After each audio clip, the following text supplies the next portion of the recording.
Shalom saudara, kita kembali di Abam, ini episode 401 dari wanita usia 33 tahun. Saya beragama Katolik, tapi setiap pagi sejak 2020 saya selalu mendengarkan khotbah Om Eras baik dari ibadah raya, wanita surgawi, dan akhirnya ketemu link Anda bertanya Alkitab menjawab. Saya sangat terberkati sekali.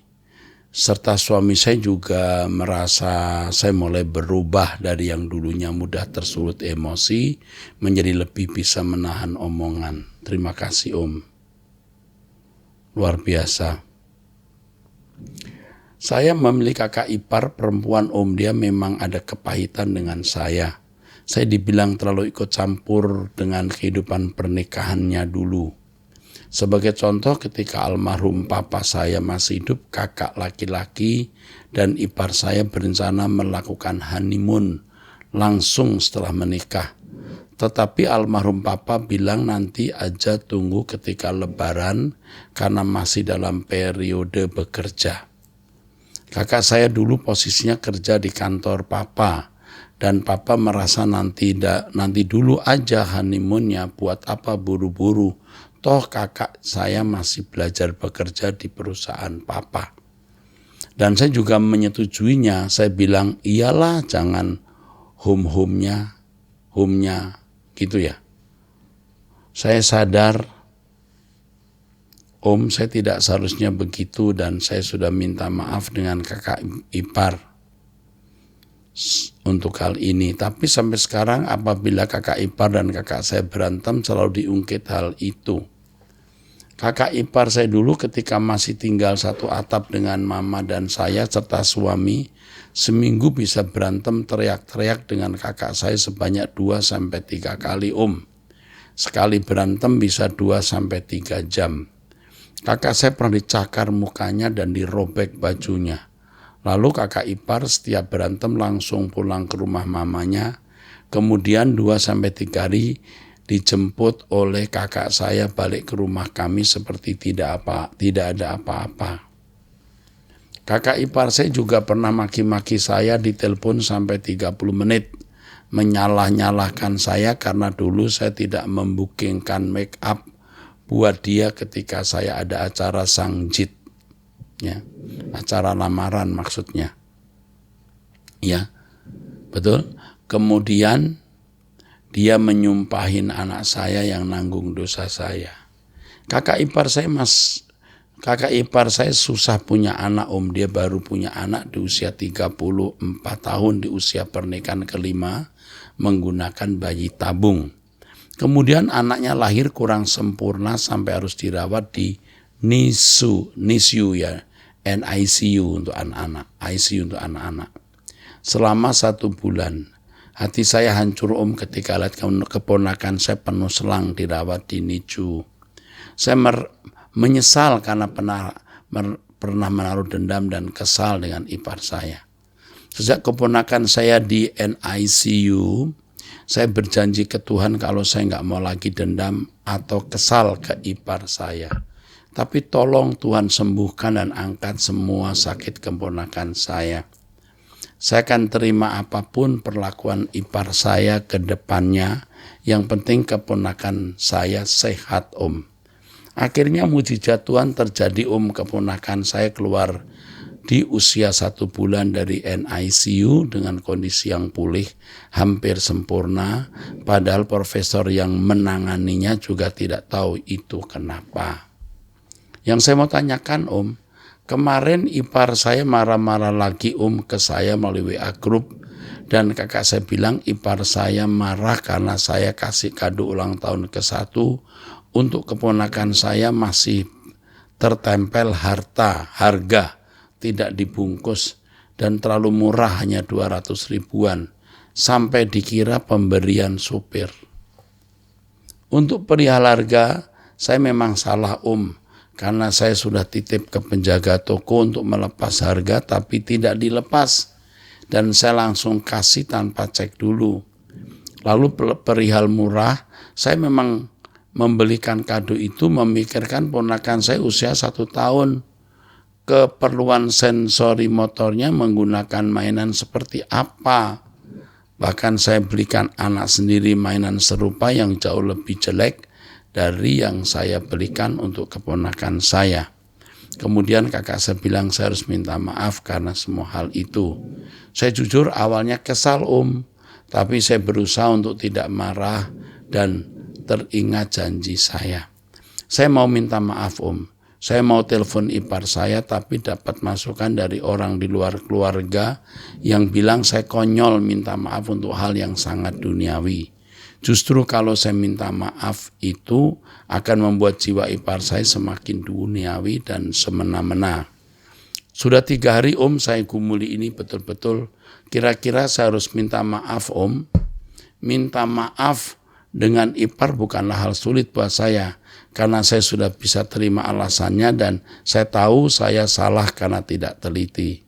Oke, jawaban saya untuk kamu, nak, usiamu 33 tahun, kamu harus minta maaf.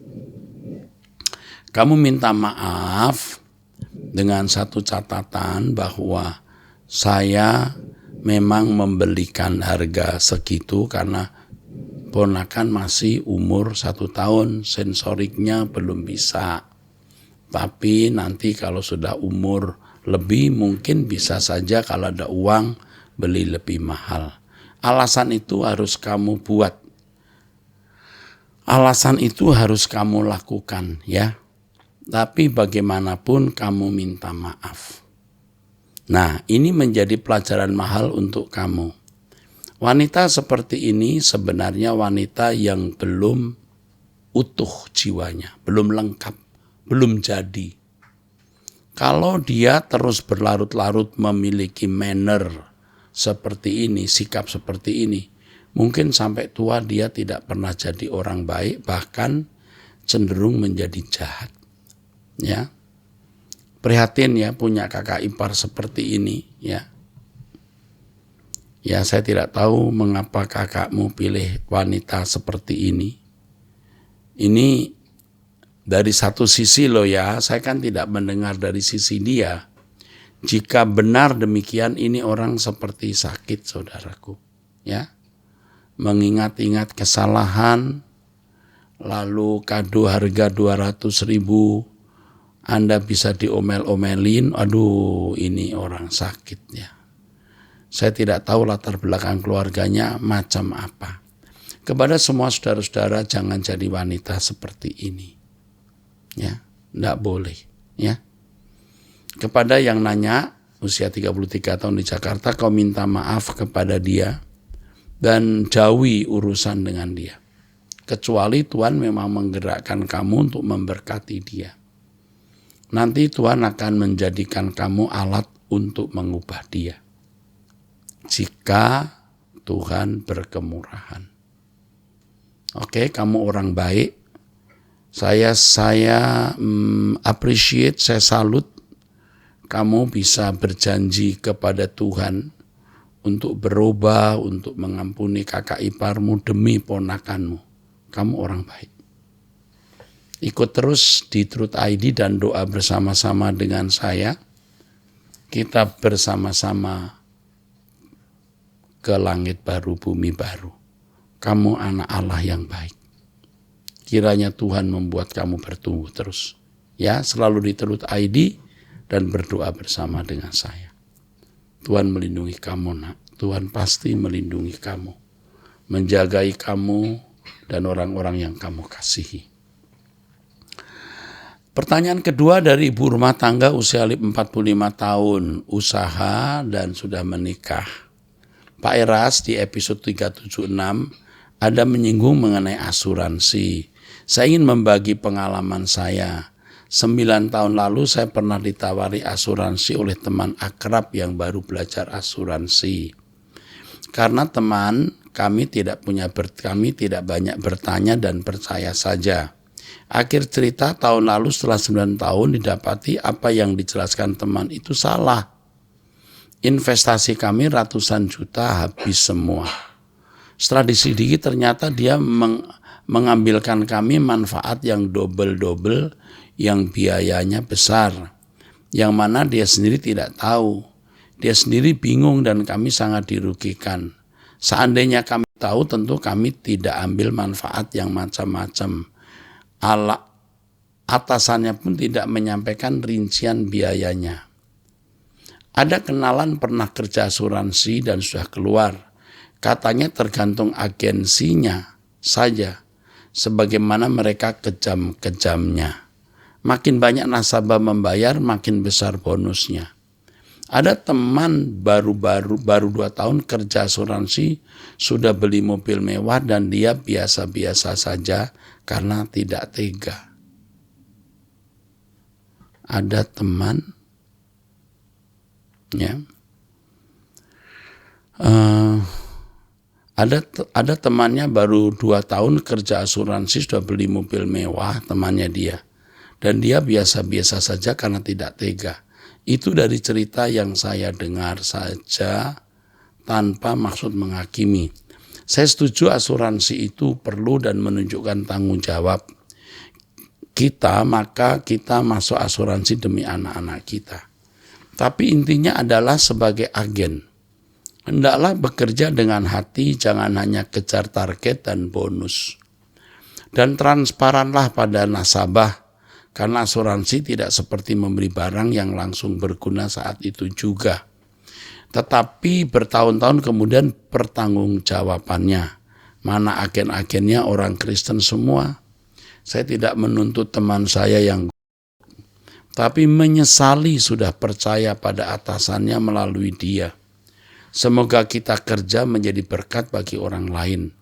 Bukan melihat orang lain hanya sebagai objek atas jawaban Tuhan. Berkat bagi diri sendiri. Orang lain yang apes, diri sendiri curang. Kemudian Pak Erastus atas pengajarannya selama ini, terima kasih. Saya berterima kasih kepada saudara yang menyampaikan tulisan ini. Saya 2 kali juga merasa tertipu. Yang pertama, saya asuransi investasi. Setelah setahun kira-kira saya tanyakan, kalau saya tarik ini bagaimana ya? Saya tarik malah sudah 100 juta lebih. Saya tarik malah nggak ada uangnya, bingung ya. Saya waktu itu bingung. Tapi karena yang menawarkan asuransi itu anak rohani dan hidupnya susah. Pertama saya tidak peduli, saya memang mau tolong dia.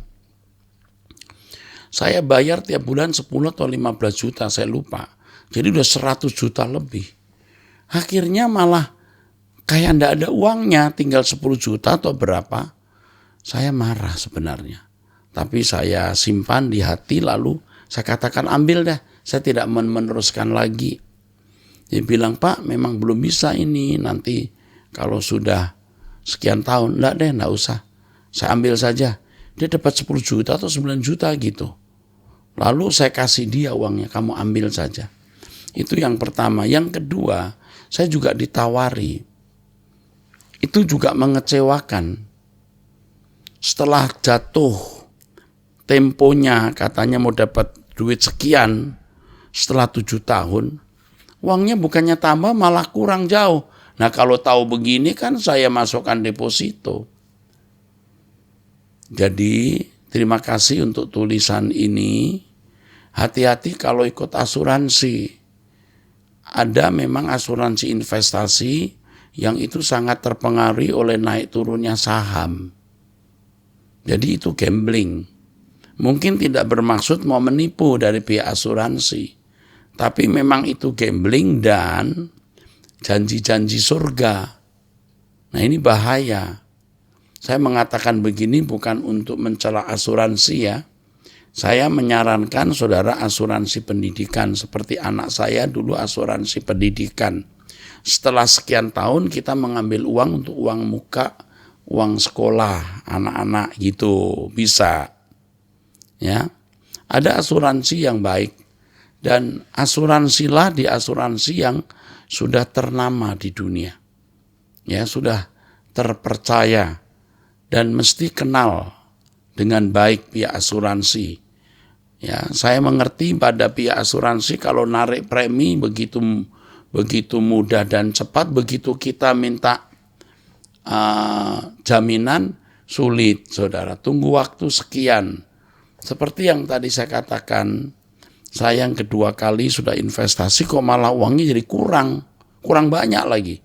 Itu pun saya nunggu 15 hari, 2 minggu gitu katanya untuk waktu kerja. Waduh,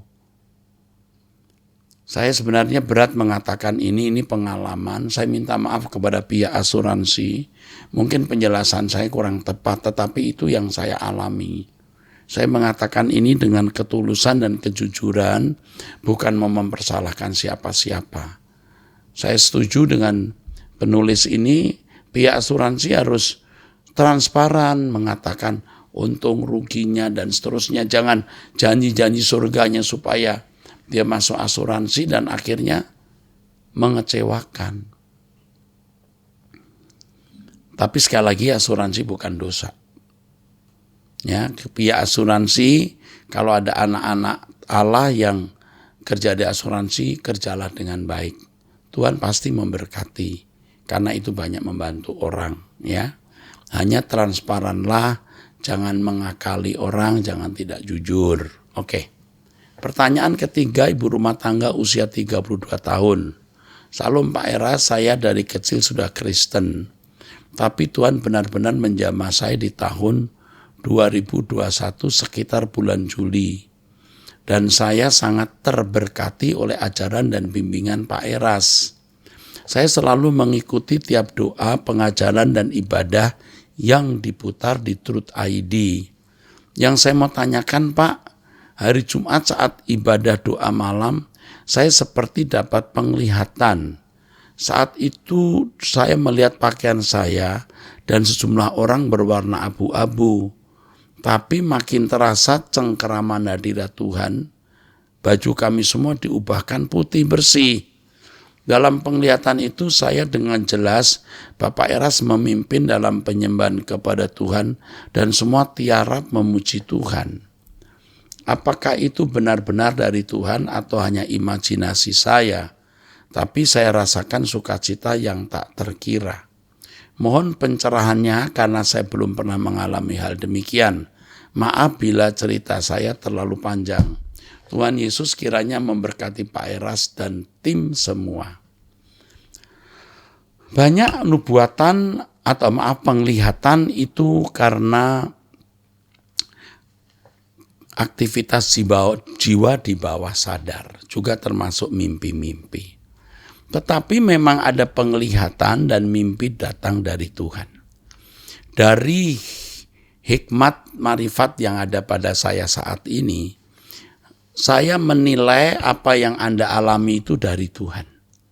Ini hal yang sulit dikarang. Kalau saudara misalnya ada penglihatan, saya naik mobil, lalu mobilnya ada mobil besar nabrak, nah itu mungkin karena engkau telah melihat kejadian tersebut. Tapi yang ini tidak bisa Anda buat-buat.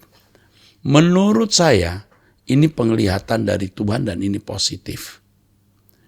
Jadi memang semua kita dulu tidak atau belum putih, masih abu-abu dan Tuhan kuduskan kita.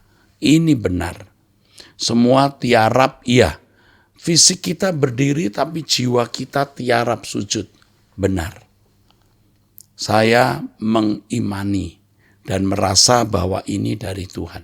Selamat untuk penglihatan itu. Dan kamu akan mendapat penglihatan-penglihatan lagi. Pesan saya, jangan mudah diceritakan ke orang. Tidak semua penglihatan itu mudah kita ceritakan ke orang. Sering hanya kita simpan untuk diri sendiri atau orang yang kita percayai.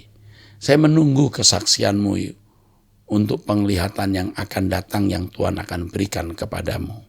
Oke. Pertanyaan keempat dari wanita. Saya selalu mengikuti acara Truth ID dan doa pagi bersama. Saya membaca Alkitab dengan ayat di bawah ini. Aku telah membulatkan hatiku untuk memahami hikmat dan pengetahuan, kebodohan dan kebebalan. Tetapi aku menyadari bahwa hal ini pun adalah usaha menjaring angin. Karena di dalam banyak hikmat ada banyak susah hati, Dan siapa memperbanyak pengetahuan, memperbanyak kesedihan. Pengkhotbah 1 ayat 17-18. Namun saya tidak mengerti maksud dari menjaring angin. Terima kasih. Tuhan selalu menyertai Pak Erastus. Kalimat ini sudah ada, kalimat semacam ini banyak di dalam pengkhotbah. Sia-sia di atas segala kesia-siaan. Memahami hikmat dan pengetahuan, ini pasti hikmat dan pengetahuan yang bukan dari Allah. Hikmat dan pengetahuan secara umum, maka dibandingkan dengan kebodohan dan kebebalan. Ini kemungkinan, ya. Saya lebih cenderung berkata begitu. Semua sia-sia. Jadi kalau di pengkhotbah itu semua sia-sia. Tetapi di akhir tulisan pengkhotbah, dia mengatakan, akhir dari semua ini, takutlah akan Allah. Jadi ketika pengkhotbah seorang yang bijaksana melihat usaha orang mau cerdas, mau berhikmat, ada yang cerdas, ada yang berhikmat, ada yang bodoh, ada yang kaya, ada yang miskin, toh semua akan berakhir. Dan itu tragisnya hidup. Ini jujur. Tetapi ingat, di tulisan pengkhotbah pada akhirnya, takutlah akan Allah. Jadi menjadi tidak sia-sia kalau orang takut akan Allah. Maksudnya, kalau orang takut akan Allah pasti hidup dengar-dengaran kepada Tuhan dan dia akan memiliki kemuliaan bersama Tuhan. Jadi segala sesuatu di bawah kolong langit ini sia-sia. Harus menjadi kesempatan kita takut akan Allah dan mempersiapkan kekekalan kita di langit baru, bumi baru. Tuhan memberkati. Ada ibu rumah tangga usia 27 tahun, tentu saya rahasiakan, dia punya anak. Ya, oke, saya kira mohon tidak saya sebut identitas yang lain. Ibu ini berkata, saya sedang belajar mengikuti khotbah strip doa rutin Pak Eras. Pak, dari tahun 2020 sampai akhir 2022 saya mengalami rangkaian medis yang tidak menyenangkan dalam hidup saya. 2 kali keguguran, 1 kali hamil di luar nikah, di luar kandungan maksudnya. Udah punya istri kok di luar, udah punya suami kok di luar nikah. Ya enggak, maksudnya 2 kali keguguran, 1 kali hamil luar kandungan. Tadi saya salah baca tadi. Jadi total 4 kali kuret, 1 kali operasi, belum termasuk sakit-sakit lain. Awal 2022, mungkin 2 bulan yang lalu ya, saya merasa terombang-ambing, merasa saya sakit jiwa. Saya depresi sampai saya mencari obat dari medis, strip non-medis. Ini perempuan usia 27 tahun ya. Sudah punya anak. Banyak pendeta yang saya minta doakan, saya tapi serasa itu seperti hal sementara. Saya merasa yang mereka bicarakan bersifat meredakan sejenak, tapi isi kepala saya selalu banyak pertanyaan. Saya tidak butuh itu, karena saya sudah ada di titik di mana saya sudah bisa menikmati berkat Tuhan lebih dari cukup. Tapi saya merasa ada yang kurang, ada yang salah. Apalagi dengan saya melewati pengalaman yang lagi-lagi dihadapkan sedikit lagi mungkin mati. Jadi saya menganggap apa sih yang saya tidak bisa di dunia, saya sudah lewati, saya sudah tahu itu saja lalu bosan. Orang-orang menganggap saya hilang iman, tidak bersyukur. Karena siapapun bahkan hamba Tuhan yang bicara, saya selalu ada sangkalan, ada pernyataan seperti tidak cocok dengan yang saya butuhkan. Dokter mengatakan saya mengalami anxietas ya. Gangguan kecemasan. Yang saya alami nggak merasa cemas tiap hari di kepala saya, takut sakit, takut mati, dan takut terulang terus-menerus. Banyak saya bercerita tentang keluhan saya, mereka kebanyakan menjawab, ya semua akan mati, jadi apa yang dicemaskan. Tapi dalam pikiran saya takut, karena saya masih saja buat salah. masih belum bisa move on dari keburukan saya. Rasanya susah untuk memulai bangun doa pagi. Hari-hari saya gelisah dengan pikiran-pikiran yang tidak jelas dan akhirnya mulai menyalahkan keadaan diri sendiri, dan takdir. Tidak jarang saya selalu menyudutkan Tuhan dan takdir yang disalahkan, dan saya selalu menyudutkan Tuhan karena setiap kali saya minta didoakan hamba Tuhan seakan menjawab saya harus begini, harus begitu, biar tidak ini, biar tidak itu. Contoh, saya yang sakit, saya yang butuh. Kenapa pula kadang-kadang saya yang kasih amplop ke mereka? Jadi saya merasa entahlah apa yang cocok jadi obat saya. Saya butuh didoakan dan dikuatkan, Pak. Saya butuh kuat secara jiwa karena saya merasa terombang-ambing. Terima kasih, mohon dijawab, Pak. Semoga Bapak bisa bantu menjawab dan mengarahkan saya, bahkan mungkin jadi jalan kesembuhan jiwa saya.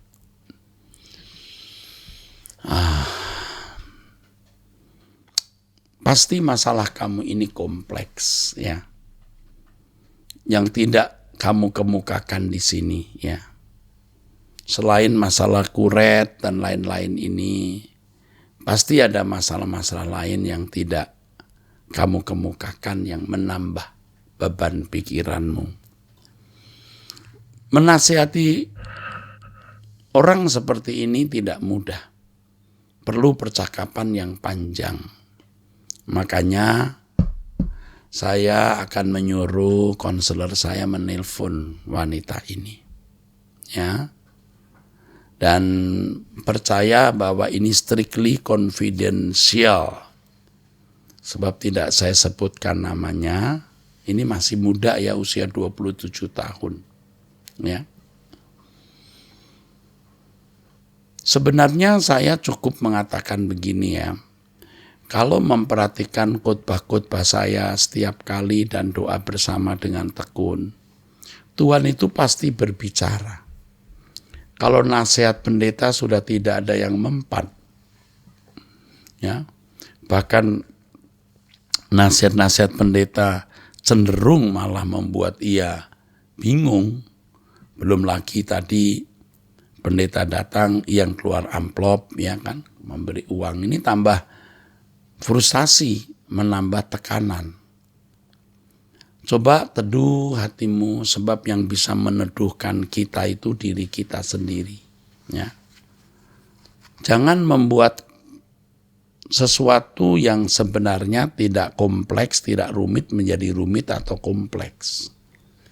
Yang paling sederhana hidup ini adalah kita hidup suci dan bermaksud pulang ke surga. Jadi kalau seandainya kita belum suci, kita masih gagal untuk hidup suci, Tuhan itu maklum. Ya. Bukan Tuhan setuju, tapi kalau kita belum dewasa, Tuhan itu maklum dan mentolerir. Jadi jangan memandang Bapak di surga itu seperti monster yang kalau salah cambuk, dia Bapak. Kalau anak masih kecil, nakal, salah, tidak dicambuk. Atau sudah dewasa tapi dalam kondisi sakit. Itu juga orang tua sering memahami. Allah Bapak kita itu seperti ini. Saya tidak mengatakan Anda boleh berbuat dosa dan suka-suka sendiri ya. Anda ini orang baik sebenarnya karena Anda merasa belum layak masuk surga, masih ada kesalahan yang Anda lakukan. Ini orang baik. Tapi saudara harus tahu bahwa Bapak di surga bukan seperti monster. Ini yang harus tergambar di dalam benakmu. Ya mesti tahu bahwa keadaan-keadaan sulit yang kita alami itu kadang-kadang kita tidak tahu apa penyebabnya dan untuk apa. Dan jangan mau tahu kalau tidak tahu, pasrah saja. Karena Allah itu Bapak yang baik. Ia tidak akan memanggil Anda mati atau meninggal dunia pada saat yang tidak siap. Bukan sengaja tidak siap lalu dibunuh atau diambil nyawanya. Bukan begitu, itu musuh. Musuh lihat lawannya lemah, dia serang. Tuhan tidak begitu. Dan Anda termasuk orang yang sebenarnya dipilih Tuhan. Ya. Saudara sudah bersaksi di sini, sudah rutin ikuti khotbah, ya. Dan saudara sedang dipilih kok untuk menjadi anak Allah yang berkenan. Ya, teduh, ayo teduh, Tuhan sayang kamu, ya. Kita sudah bisa melewati keadaan-keadaan sulit loh. Sudah 4 kali kuret, 1 kali operasi, bisa dilewati ke depan. Ya, ke depan ya sudah. Pasti Tuhan menyertai seperti Tuhan menyertai di waktu-waktu yang lalu, di waktu-waktu yang ke depan Tuhan menyertai. Kalau Anda punya masalah kandungan, mungkin belum hamil dulu lah, dikuatkan dulu kandungannya lewat perawatan dokter, ya. Pasti kandungan yang kuat, nanti pada waktunya baru punya anak lagi. Tuhan menyertai kamu, Tuhan sayang kamu, ya. Oke, jangan menyalahkan keadaan, jangan menyalahkan diri sendiri ya. Rileks saja ya, rileks. Pokoknya jurusnya bisa dilewati dari hari ke hari. Dan yang terakhir saya beritahu ya, banyak orang yang lebih menderita dari kamu. Lebih menderita dari kamu. Mereka bisa melewatinya. Kita juga bisa melewatinya. Baik, sampai bertemu di episode yang akan datang. Tuhan memberkati saudara.